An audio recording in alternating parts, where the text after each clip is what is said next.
But the Supreme Court did end up turning down Biden's vaccine mandate. This is pretty big. This was a 6-3 decision.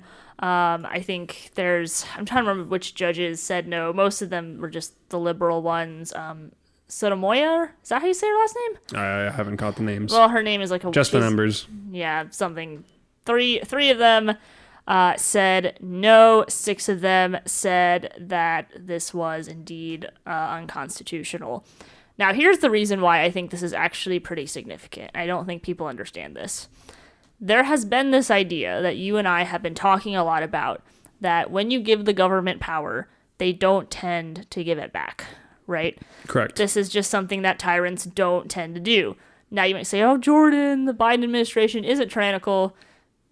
I disagree. I strongly, strongly disagree.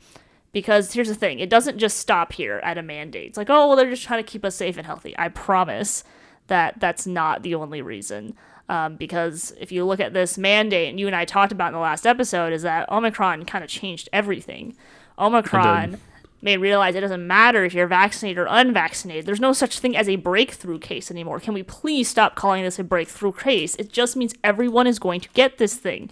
The good news for it is that it doesn't go to the lungs. This is excellent news. This is great news. We would want people to get this, and we'd want to be able to build some level of herd immunity. So this idea of doing this vaccine mandate to save people from grave danger doesn't really make any sense, especially with a virus that now is only giving people a mild cold.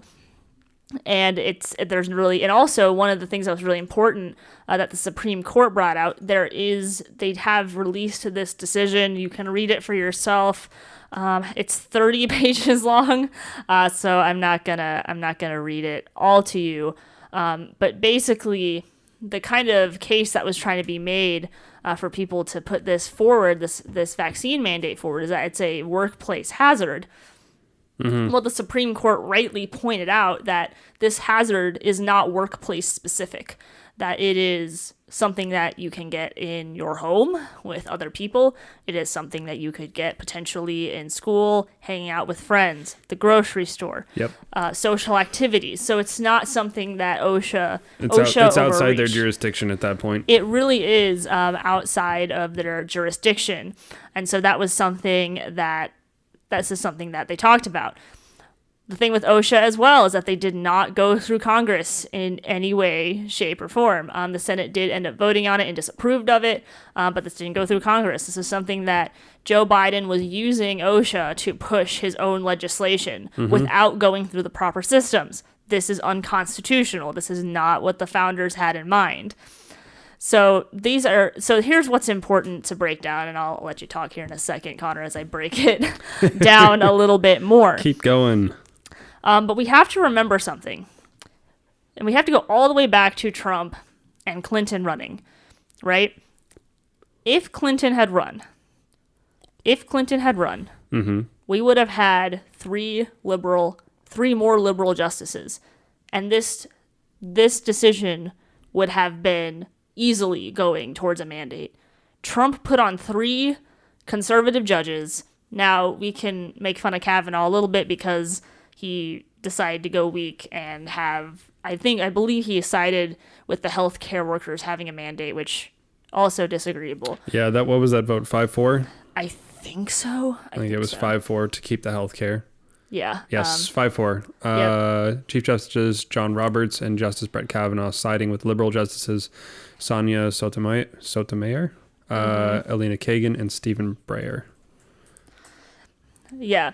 So they did end up keeping that one there.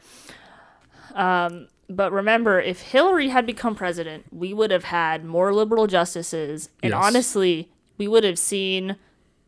I believe we would have seen the United States crumbling before our eyes. Trump put on 3 conservative judges that kind of barely saved us from having something really bad happening. Because remember, it doesn't end here. It doesn't end with a vaccine mandate. That's what people don't understand. They kind of look ahead just a little bit and like, oh, well, it's just to keep me safe. It's to keep me comfortable, when it's all BS. It's all BS. Like, this is a total power grab. and again, this doesn't take like a ton of history lessons to see. Like, this takes a little bit of common sense. The history just backs it up. And so that's something that people really need to understand here, is that we are holding on by a thread, and you have a choice. The people have a choice. You can keep electing people that just want power, and they have bad intentions. They want power. They have jealousies. They're trying to get ahead. Or you can actually try to elect some people that might do a little bit better. That's not to say that they're without jealousies, without wanting power, without those things, but you can tell pretty quickly by somebody's policies and what they talk about that can determine what they're for. So just remember, we were this close, and to a certain extent, we have Trump to thank. We do have Trump to thank a little bit for this. Otherwise we would be looking at a full-scale mandate.